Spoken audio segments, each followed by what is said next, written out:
Welcome to the Blueprint Podcast for self-love, self-healing, and overcoming the limiting beliefs that keep you feeling stuck. This is your opportunity to take the deep dive into who you really are with the tools and tricks to maintain a healthy relationship with yourself. So if you're ready, take a deep breath in, let it out, and let's get started. Welcome to the Blueprint Podcast. My name is Jason Smith, and today we are going to raise your vibration.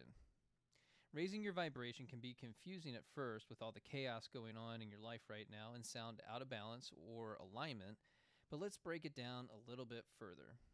Albert Einstein said, "Everything is energy," and that's all there is to it. Match the frequency and the reality you want, and you cannot help but get that reality. It can be no other way. This is not philosophy. This is physics. I believe that we are all energy and that everything in our life has a dominant vibration. Your dominant vibration is the way you think, act, and feel most often. So ask yourself right now, what do you think of the most? Is it worry, fear, anxiousness, uncertainty, doubt, anger, frustration, irritation? Or do you lean more on the positive side of being happy and joyful? When you change your perspective and begin to see yourself as an infinite being having a limited human experience, it sets you free in your current state of feeling stuck. You've been given an opportunity to be here on Earth for a finite amount of time. You get to choose how you spend your time daily. Sadly, many of us allow our thoughts, feelings, and emotions to be tied to things that are outside of us, and it's those energetic ties that keep us feeling stuck and powerless. A great example of this is being in a high vibrational state going to the beach. Imagine walking up to the beach entrance from the hot concrete sidewalk and hitting the sand for the first time. You can feel the soft, hot sand between your toes as your feet begin to sink further into the sand, and you can feel how cool it is just beneath the surface. Now you walk down to the shoreline where you can hear the waves crashing just a short distance away from you. The seagulls are flying above you, letting out their high-pitched call, and you close your eyes and allow the waves to creep up over your feet.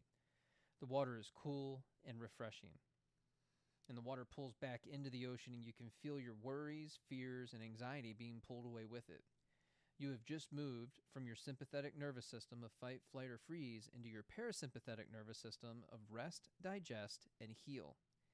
Anytime you need a reminder of calming experiences, you can always move into your imagination or visualize and allow yourself to feel that experience now.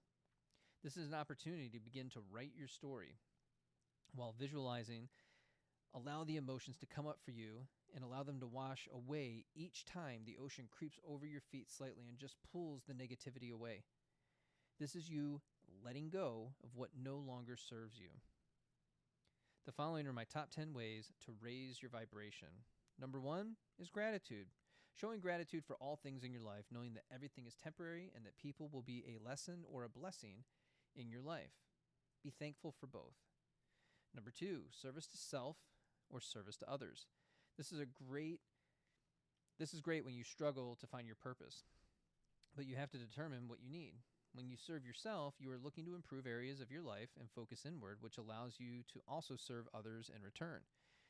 When you are your best self, the people in your life get to benefit and receive all that you have to offer them. You become the light. Number 3 is food and alcohol. This is always a difficult subject, but lean into eating foods that make you feel good. And don't be afraid to ask for help from a professional who can help you achieve your goals. Limiting or eliminating alcohol will greatly improve so many different areas of your life, to include the way you think, act, feel, and even your sleeping patterns. And those are just to name a few. Number 4 is fitness. Go for a walk. A daily fitness routine or simply going for a walk will make massive improvements in your life. It has the power to reset your mind. Number 5 is forgiveness and setting boundaries. Forgiveness of self and others. When you forgive the past, you allow yourself to start living in the present. Add setting healthy boundaries for yourself and others, and you will feel like you are in alignment with your highest self. It takes time to get there, and no one is perfect, but forgiveness will set you free. Number 6, say no to negativity. It feels near impossible to escape the negativity in the world, but know that you have control over what you consume daily in books, television, podcasts, and music. When you start listening to feel-good music, you will automatically feel change in your nervous system. When you limit television and listen to podcasts that are supportive of your personal development, you begin to raise your vibration. If you haven't taken a news or social media break, I highly suggest giving this a try. Sometimes you have to disconnect to reconnect, and I can tell you from personal experience that taking a break from the news had a massive impact on the way I viewed myself and others. Number 7, live, laugh, love. Live the life you love. When you are living in your goals, your standards, and your values, you will feel connected to yourself, and you will feel even more connected to others. Add a little laughter daily, and you won't feel as stressed as you do usually. As they say, laughter is the best medicine. And science is showing that that's true.